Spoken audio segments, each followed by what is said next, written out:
Ayubowan. Welcome to Dhamma Hadaya, your Monday's favorite. Dhamma Hadaya is a gift brought to you by the Pioneer Buddhist TV of Sri Lanka. Now, as you all know that through Dhamma Hadaya, we just carry out a very important discussion which is extremely important to your life. And today, it's going to be a special day because it's going to be a special program. We have a very special resource person, and she is here with us for the first time. So let me introduce her to you. She is Dr. Shiroma Bandara from UK. She's a Sri Lankan from UK, and she used to be a dentist who retired early and now dedicate her life or dedicate her time for Dhamma practice. So this is the introduction actually she wanted me to tell you. So ma'am, welcome to the Buddhist TV. Hello. Let me start with this. Now, you retired early. Being a dentist, you retired early.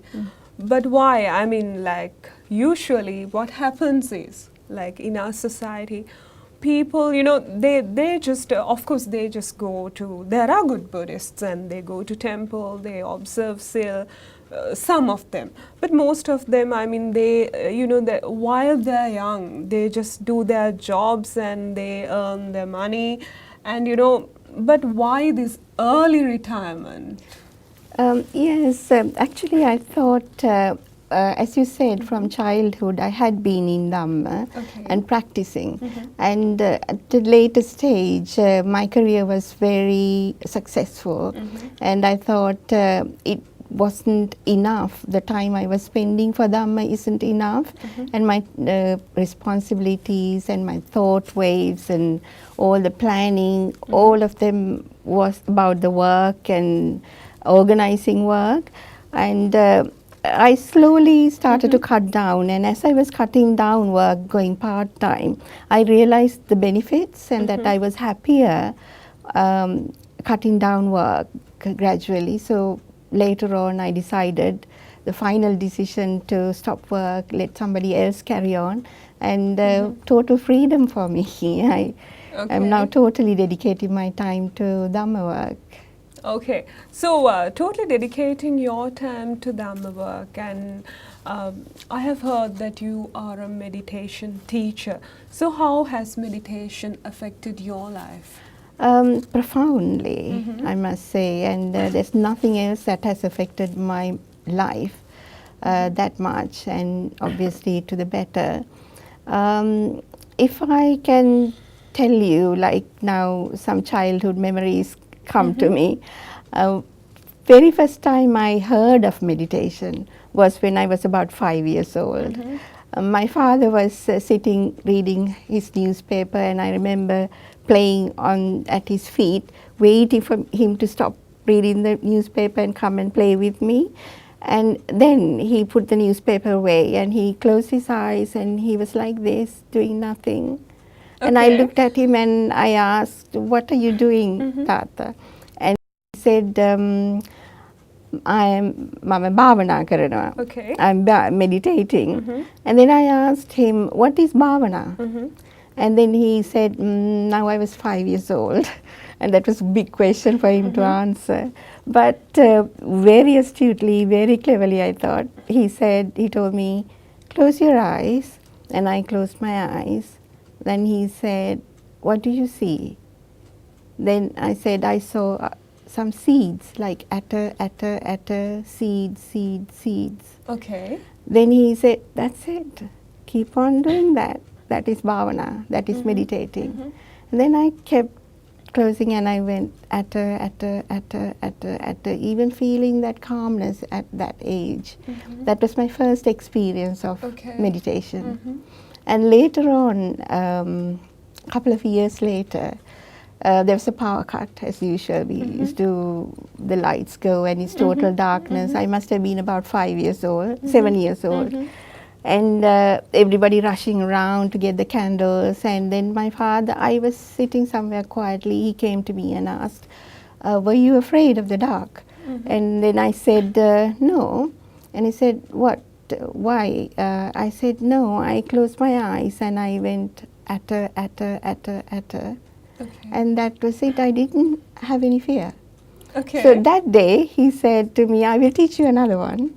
And he Alright. said, he taught me the metta meditation, the loving kindness meditation that I loved from that age itself. Just 2 words, may I be happy, may all beings be happy. May I be happy, may all beings be happy. That was it. May everyone be happy. So later on, actually, whenever I was doing it from that day onwards, I used to feel such inner happiness, such calmness, security, some warmth inside as a child. Whenever my mind was fluctuating, I had fear, some sadness, I used to go and do that. And suddenly it became a tool to me. And I have had quite a lot of illnesses in my childhood. I had physical disability at 2 years old. So I had to cope with all the traumas in my childhood, and whenever I felt sad and whenever I felt fear and scared, I used to go and say, may I be happy, may all beings be happy, may I be happy, I am happy, may all beings are happy. And suddenly that fear shifted away and this beautiful feeling came. And then I actually used that as a tool to keep on using that whenever I had fear, whenever I had a sad feeling, whenever I was anxious or restless, I used to just say that, chant that to me. And this was some of the first experiences of meditation, which actually grew and grew later on, at later years. Instead of reaching out for other people to protect me, I had this little secret which gave me. You found comfort within that, within meditation. Yes. I think being in a Buddhist background, also being brought up in a very Buddhist school, Visakha Vidyalaya, I think that's so. The background catered you towards meditation. Very much, yes. Even when we were growing up, I used to have many discussions with my father about meditation, and my brother joined in, my mother joined in, and sister meditates as well. So we used to have family discussions about meditations, different views, different ideas. We don't agree every time, but it was fun. Yeah. Now, ma'am, like you have been living in UK for the past 30 years, you said. How is Buddhist practice in UK? Well, generally, the overall picture, we have 2 great temples, main temples. We have many temples, but there is the London Buddhist Vihara and the Thames Buddhist Vihara. And there are venerable monks who teach Dhamma. But there was something lacking there. We thought there was this practical Dhamma practice, Dhamma in practice wasn't there. We used to come there, listen to Dhamma talks, profound Dhamma talks, and observe seal and do all the pujas and go, and that was it. So fortunately for me, young doctor walked into the temple, Dr. Matisha Gunatilaka, who was a meditator and knew how to teach meditation. So he was our meditation teacher, and there onwards we formed these meditation groups and classes, and there are 3 now. And we also created this e-group where we have Dhamma discussions through the email and questions and answers. We share Dhamma articles and experiences, and one we conduct in English, one in Sinhala, and the 3rd group is for the young people, young adults who are at work from about age of 25 to 45. And they all carry their children and come, and they put the children to sleep and meditate and have Dhamma discussions. So we have thriving 3 groups going forward. Okay, I think that's great. That's wonderful. Now, ma'am, like having said all that, now, when you came to this discussion, like I asked you, what sort of theme shall we discuss today? Because through Dhamma Hadaya, we just take a theme. And she told me, let's take Dhamma in practice. How important do you think is Dhamma in practice to anyone? It is of utmost importance. Actually, I can say it is the only important thing in Dhamma. What Buddha would have wanted all of us to do, to even 2,600 years later, is to practice the Dhamma. Not listen to the Dhamma, just practice. Start practicing it daily basis.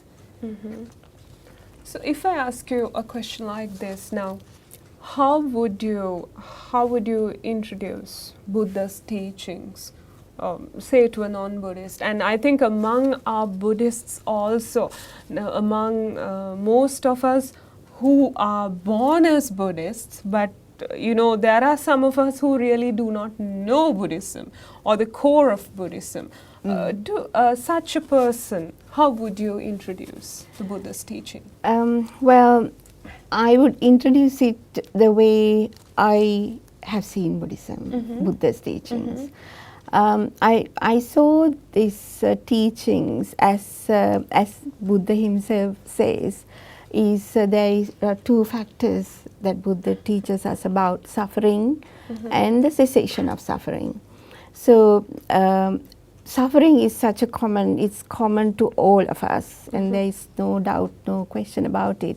And everywhere, every day, we are running around seeking cessation of suffering. But the way we run around looking for cessation of suffering is actually to deviate the suffering and find another pleasurable thing to cover that. So we are running around trying to please the eye, the ear, the nose, the tongue, the mind, the whole body, pleasing and giving it pleasure, and just push that suffering away. And then I saw this teaching, that absolutely marvelous, beautiful teaching, that you just face the suffering, don't run away from the suffering, face the suffering and go through it, cut through it. And then you understand what suffering is, and you start seeing through the suffering. And suddenly you see the cause of it, and then you see just getting attached to that cause causes this suffering, letting it go, and then you're in peace, just that moment. So basically, in a nutshell, this is what Buddha's teaching is. But of course, it's very difficult for somebody who is lost actually in this pleasurable world of indulgence to stop and think, yes, what is this suffering all about? What do I want? What is my mind asking for now? So here, hence, there is the path leading to cessation of suffering. So I would tell a beginner or a foreigner or someone new to Buddhism that part, yes, we both agree there is suffering. How we look at suffering is different. So why don't we look at it this way? And here Buddha taught suffering is there, a cause of suffering is there. To let go of the suffering, you need to go through this path. He gave us the path for cessation of suffering and said, here is Nibbana, here is peace, here is ultimate happiness. So then I would introduce him to the path, which is essential thing. Here again I find even the young generation I've talked to, very recently these exams have finished, and I asked my young nephew the other day, he had done his Buddhism very well, and I asked him what is Sammaditthi, and he said, not knowing the Four Noble Truths, 15 years old. And I said, how would you relate that to your life? How would you see that as, have you got right view or not? Then he was a bit perplexed. He didn't know how to answer that. And that I think that is a huge gap there in the education of Buddhism in our country to the youngsters, because it is so like parrot fashion, and then you pass your exams. But a little fact like right view, Sammaditthi, the first one in the Eightfold Path, which is the path to cessation of suffering. To a foreigner, I would say, first knowing what is right and wrong, distinguish between the right and the wrong. And right, if you do right things, you get happiness. If you do the wrong thing, you get unhappiness. And that causes the energy, the karma. Good karma is created, bad karma is created. And where you're happy, it is a kusala karma. And when you're unhappy and your mind is agitated, it creates the akusala karma. And this good feeling, the good thought, word and deed, has the roots of no greed, no delusion, no anger. Whereas the wrongdoings or the doings that gives you unhappiness would have the greed, delusion and the anger as roots here. So they will know there is this, because of greed, delusion and anger, I do the wrong thing, create the bad karma. And then why shouldn't we do good karma? Why shouldn't we do bad karma? One can ask. Yeah. I can go and kill someone. I was about to ask. Because, we have all sorts of viewers. And, that's a really good question like that one some might other ask. person in religion say, what is wrong in killing an animal and eating? So then here we talk about the resultant, karma vipaka. If you do the good karma, the good vipaka comes, the good resultant, and the bad karma will bring bad vipaka results. And here and now, as well as in the future births, so you introduce rebirth to it. And then we go on this cycle of being born and dying and being born and dying, doing good karma, bad karma, and we get lost in the samsara in 32 realms. We just go on there. So how do we stop this? How do we stop that? How do we get ultimate happiness without fluctuating from happiness to unhappiness, unhappiness to happiness, to go to ultimate happiness, ultimate peace, a bit more stability, stable mind, is through this Eightfold Path. And Sammaditthi is realizing that here is the way it works, this is the way it works. And then dukkha, suffering is there is a cause of it, let go of the cause and there is peace. Here and now, this moment. It's nothing that you have to practice and get. Right now, agitation comes. Right now, look. Why? Because I want that and not this. Attached to that. Do I really need that? Can I let go of that? Yes, I can let go of that. I let go. Peace. Working here and now, the Four Noble Truths. So here is Sammaditthi, and here is how, knowing the Four Noble Truths, you become to this laukika, from mithya ditti to Sammaditthi, mundane Sammaditthi. And then you go down, your thoughts change, your way of thinking changes. So you're more, you have empathy. Everybody else suffers just like us, just like you. So there's empathy, so there's avihimsa, the harmlessness, and there's huge metta, avyapada. And then again you think, this is changing so much, just let go. Let go of your wanting, have that peace here and now, right now. And that nekkhamma attitude, letting go attitude, so that is the right thought. Then your word changes, your right word, right way, livelihood, right way of thinking, and right effort to keep this going, this understanding alive. And then you come to the most important, one of the most important steps is the right mindfulness, right effort to keep the right mindfulness. And sati, that is just being in this present moment, just so beautiful. And that will give you calmness and equanimity and one-pointed in your mind. The mind doesn't fluctuate, run around, disperse so much. So it leads to Samma Samadhi. So Samma Vayama, right effort, leads to right mindfulness, again leads to right concentration. They work enhancing each other. So I think right mindfulness is something that one should actually practice a lot in this Dhamma practice. All right.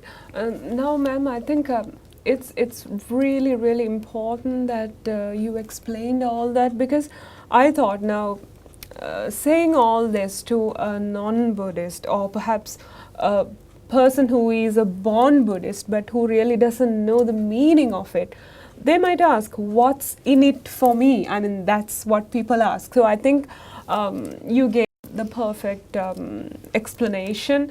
It's that inner peace, it's that bliss, and it's that ultimate goal, I think, Nibbana. Absolutely. Which is the bliss.